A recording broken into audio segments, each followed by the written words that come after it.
Le plus grand événement annoncé de la fin de l'année 2019 a bien eu lieu ce vendredi 13 décembre.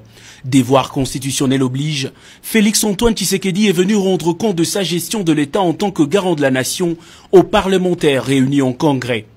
403 députés et 89 sénateurs présents, le quorum est atteint, la plénière peut alors commencer. Il est midi passé de 25 minutes quand Félix-Antoine Tshisekedi débute son discours sur l'état de la nation, le premier depuis son élection.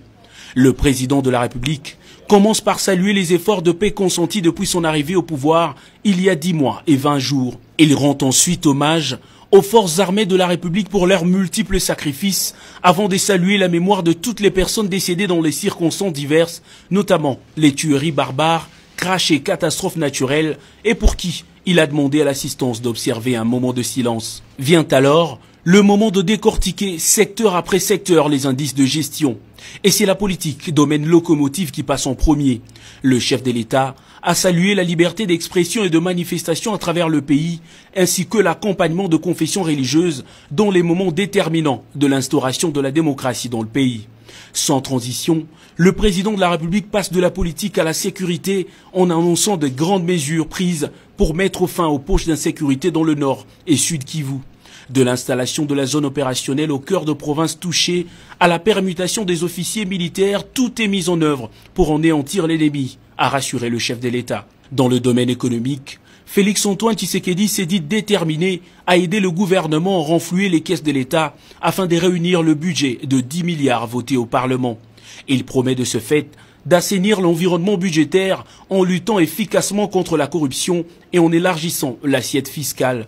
Une autre grande décision annoncée, c'est la mise en place d'une juridiction pour juger les faits de corruption. Le contraste de pays riches, population pauvre qui caractérise la RDC doit changer, a insisté le président de la République.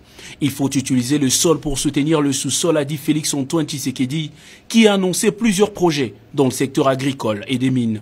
Parlant de l'éducation, le chef de l'État a salué la mise en œuvre de la gratuité de l'enseignement qui a permis de scolariser plus de 250 000 enfants, jadis exclus du système éducatif.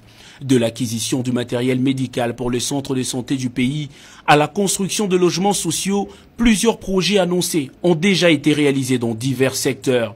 Le Congo, avec son potentiel, représente la réponse à plusieurs défis majeurs du monde, a poursuivi Félix-Antoine Tshisekedi, qui s'est félicité de l'image reconstituée du pays dans le continent et ailleurs à travers une diplomatie agissante. Pour les années à venir, le 5e président de la RDC veut faire de l'armée congolaise une armée puissante.